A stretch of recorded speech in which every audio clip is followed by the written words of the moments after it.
Good morning, my name's Chris. I'm from the number one support workers advice line.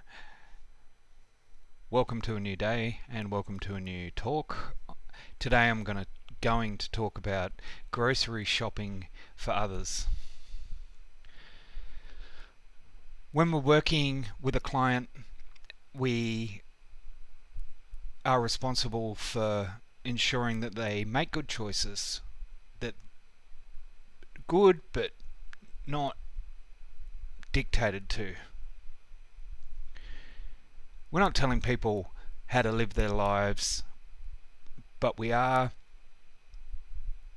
there to provide good, sound, normal advice on what is good nutrition.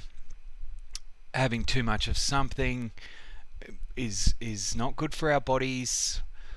All that knowledge that we learn via our own lives, we can impart in an easy, non-judgmental way to other people. We are to make a list alongside the person.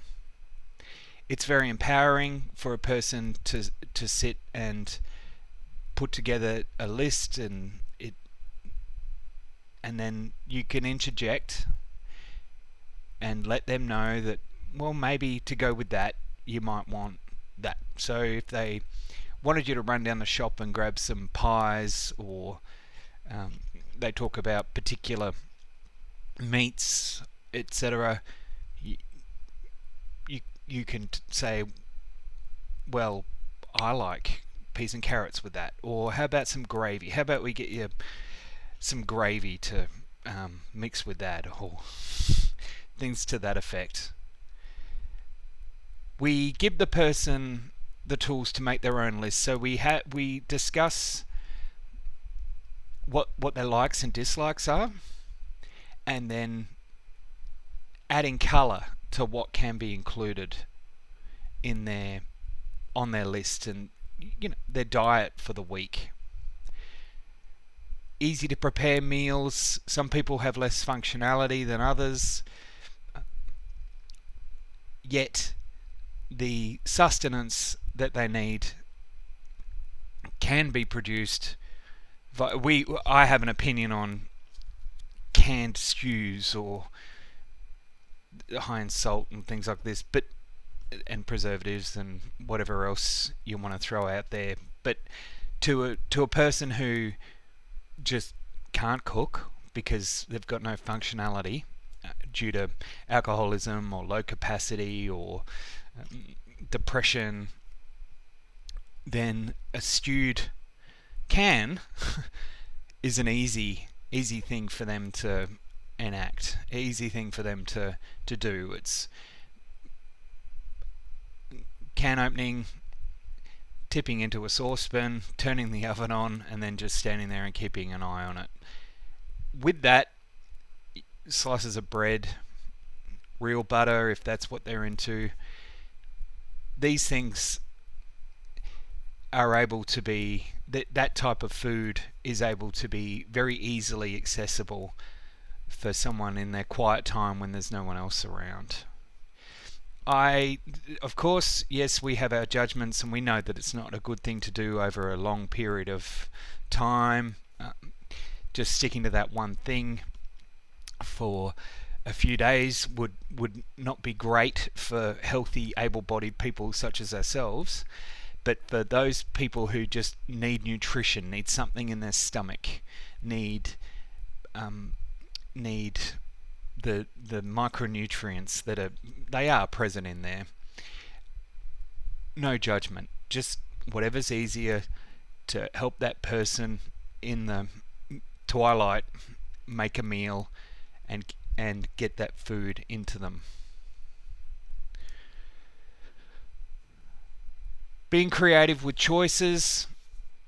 Like I said, if they say that they're into these certain foods, you can add your own take. We're all as competent carers, we've done a lot of cooking for others in our lives, and I'm sure we've got a lot of ideas, stuff that could spill over from our own home environment. We know what can be included. We know how to stick the sneaky vegetable into the bolognese, or chopping the carrot very finely, or even grating food to go into a sauce. These are things that can be incorporated very easily. If it is a situation where staff make meals all the time, or make meals alongside clients, then having conversations over the preparation and serving of food, the preparation of food, about what to include next. How about you try putting that in there? How about you try something different? Some people are very anti-vegetables because they might have had them forced in weird and wonderful ways into their foods over a good deal of their lives. Of course, food and the preparing of food and the consumption of food is a fundamental. It's something that happens daily. It has happened since time immemorial for the person. If it was a dysfunctional home, just saying, food times could have been very stressful for people. If there was abuse in the home, or power and control issues, or mental health issues in the family origin, that would invariably spill over into meal times, as that is something that has to happen every day. It's expected. It's when the family is all together. It's when those behaviours really are highlighted. What I'm getting at is, on the opposite, what I'm getting at is that it's a very stressful part of life for some families. Hence why it's held in such reverence in communities, community building, sharing the meal, sharing the company that comes with meal, being aware that it's a very, very important time in the daily lives of people. We need to honour that. We need to do it with a lack of judgment, employ our own insights, employ our own intellect when we're working with people around meal times. So that was getting a bit deep there, but what I'm getting at is how important it is to ensure that there is colour and variety in people's diets, colour and variety in the way that people share meal times, serve, prepare and serve, and then at the dinner table, when we are nourished, there is the opportunity to reflect on the day, talk about what things mean to us, and really build connection, not only to each other but to the outside world. We can talk about all different kinds of things in a calm, considered type of way. So, reeling back, when you're creating a shopping list, a grocery list in Middle Australia, it's all there. we can get by. We can get by on a very minimal amount of money, but of course, money is set aside for clients to ensure that they are getting all they need.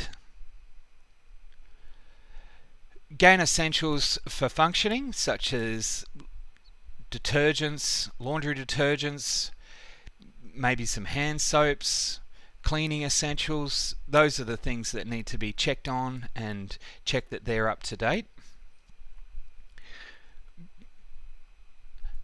We could have a look at what other sort of products are in there. If we're in the sponge section, we could look at alternatives to what we're used to, just to get a bit of colour and variety into the household, and try something different.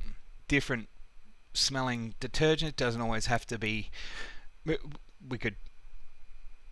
Doesn't always have to be a home brand detergent, or it doesn't always have to be. It could be laundry detergent which is of a higher quality and has a nicer aroma. Change it up a bit. Make choices wide and varied, so even changing brands, changing flavors in like half processed foods, trying different recipes, trying different ways of cooking. If you have a multicultural aspect in your home as the care team, then draw on their expert. Maybe they could facilitate cooking for the household, introduce some new ideas, some new flavors, some new spices. A bit of chili in the winter is a great thing, great cleansing thing. Garlic is a very easy to prepare aspect to and base of a lot of meals. Fresh garlic, onion, how to incorporate that into our diets and our clients' diets. Fresh meals, pasta and sauces are very easy to sort of roll over and have it every second day. We really need to be aware that we're not overdoing that. Meat and 3 veg is a really good way to go on most nights, or of course if there's a vegetarian meal once or twice a week is also a good thing to do, whether it be roast vegetables or a bake, stuffed potatoes, things like this, things that require care and involvement in preparation. How I like to do it is just having colour on somebody's plate, colour and variety. But this is all academic until we're actually doing it. When I've been working with somebody who has a very base sort of view of the world, they're not really interested in food, it's white bread, it's margarine, it's just cheap foods. I find that if they've been doing it for quite a few years, they have a very bland palate, and bland attracts bland. What I'm trying to do with a couple of my clients is introduce kickstarting their palate, their exciting their receptors. So I might introduce chili chips to somebody who is malnourished. They're going to eat up those carbs, those potato chips, and that oil and that salt and that fat, and then with a bit of chili spread throughout the flavouring, it would really light them up and give them a whole different sort of feeling. When I'm also to encourage appetite, junk food attracts more junk food. You got the high salt, you got the sugar, you got the fat content. That's what our bodies crave, and some of those people who are addicted to junk food are basically stuck in a cycle of just craving the same thing over and over again. In the case of malnourished drug users or alcoholics, introducing junk food, even just little bag of chips, or a little bag of peanuts, or of course with allergies, introducing that as a way to help kickstart the appetite, I found very helpful. They, as fully functioning healthy people, we'll have a bag of chips, and then we will invariably want more food, something more substantial. That's the conversation that most of us have with ourselves. Oh, that was yummy, but it didn't really do it for me. But I'm going to I'm going to fill it with something a little bit more substantial. So it's kickstarted the appetite. It's got the receptors craving something more.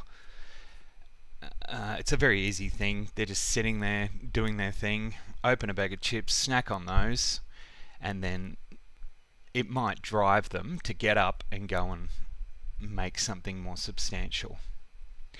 Chocolate is a very quick fix sort of emotional food, which will excite people's taste buds, and want them coming back for more. So for people who are sort of normal functioning like me out there in the world, watching what we eat, watching how we sort of treat ourselves, chocolate is a very rare treat. But for somebody who is just completely devoid of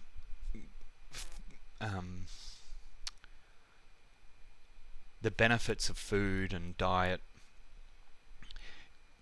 we can encourage and introduce concepts of a little bit of junk food will get you moving, will get you even literally moving. It'll make you get up. They've got a cupboard full of treats. They'll get up, they'll walk to it, they'll grab it, bring it back to where they're placed, and hoe into it. And the hope is, well, getting up and going and retrieving food is something that is foreign to them. And the hope is that they'll reignite or develop a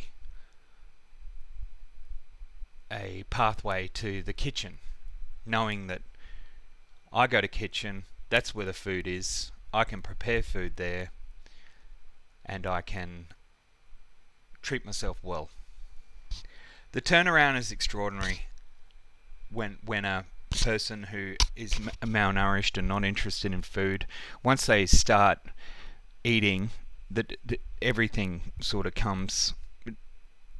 They just look better. They're stronger. They're able to get the nutrients into their systems, and yeah. So there isn't. I'd like to hear your thoughts on that. Junk food for the undernourished. I've worked in still supported independent living environments with group homes, and one of the main sort of events was Junk Food Friday, where we'd all go to a food court and we'd pick and choose junk food as a treat, because we've supposedly done the hard slog all week making healthy choices. I'd argue against that. I think those sort of occasions aren't really called for. throughout the week, we haven't really been eating that well. There's been lots of bread, lots of pasta, lots of quick fix meals, lots of painful, supposedly not painful, but supposedly not up to scratch meal preparations. The junk food Friday really just blows it all out, and I think it's got a lot to do with behaviours that might happen over a weekend. The program that the week's over, there's nothing else to do. We're going to go, supposedly, we're going to go out on a Friday night, fill our bodies with garbage, salt, sugar, fat, and overload our bodies. And then we're going to be compensating for that certainly the next morning, certainly the next afternoon. And then we wonder, and we're not doing anything. We're not out in the world. We're not productive on a Saturday. It's our rest day, weekend of rest. And we wonder why we're cranky. Junk food Friday, no good.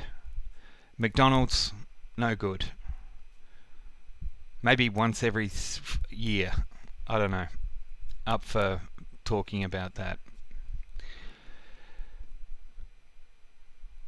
When we're incorporating and trying to lift people via their diets, the idea of including good quality products needs to happen.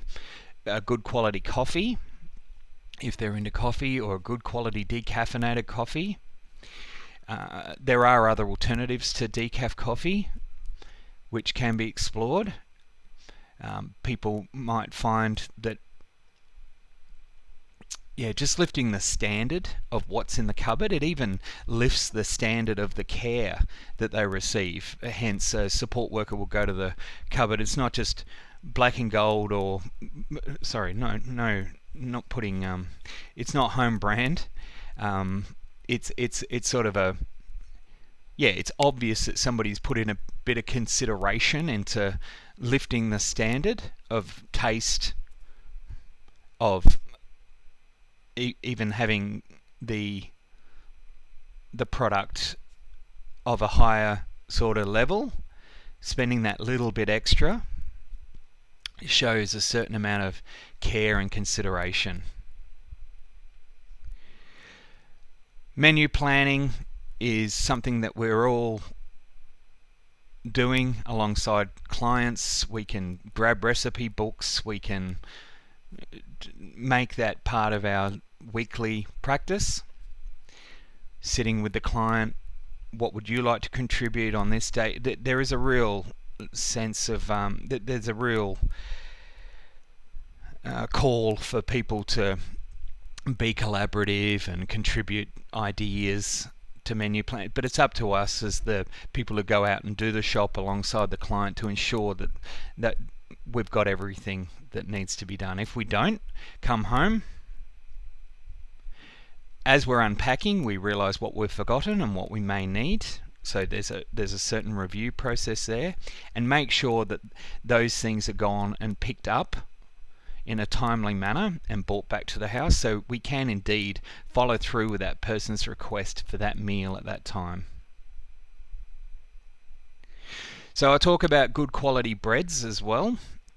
We can get away with home brand bread, only for a very short time. The nutrition factor in there is not great. The darker, the rye, the sourdough, these sort of things, just mixing breads up is a really good thing to do. Where we can add variety in the quality of foods that land on people's plates. We don't have to buy bread like a bunch of bread, like 4 loaves for the week. If we're in a group home setting, we can leave alongside a portion of that money for another outing that can be fitted in to somebody's program. That, would you like to come and get some bread and good quality milk 2 or 3 days down the track, just to stock up like a normal family does, like a normal household does. Most importantly is varied destinations to shop. Well, not most importantly, excuse me, varied destinations to shop are important. Being able to go and tap into a different community. If you're in an urban environment, then you've got many options to access shopping centres here, coffee shops there, if you're having an outing, different types of supermarkets, things like this. Being out in the world on a mission like shopping should be a really fulfilling, and we should be grateful that and encourage being grateful with our people, with our clients, because it does add variety. People in the community are also happy to see other people interacting out in the world. You might discover that there's a nice lunch option over there, like a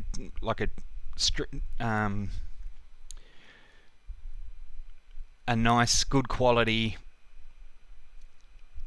economically sound lunch option over there.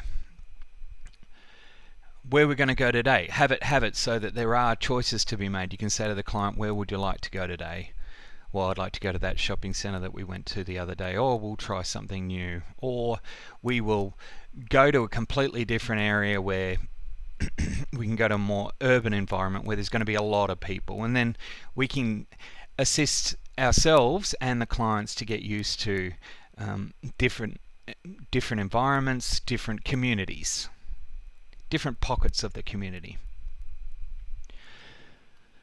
So thanks very much. It's good to see you this morning.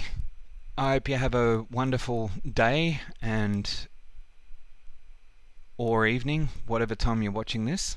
So thanks. Looking forward to the feedback, and I'll catch you again soon. Thank you.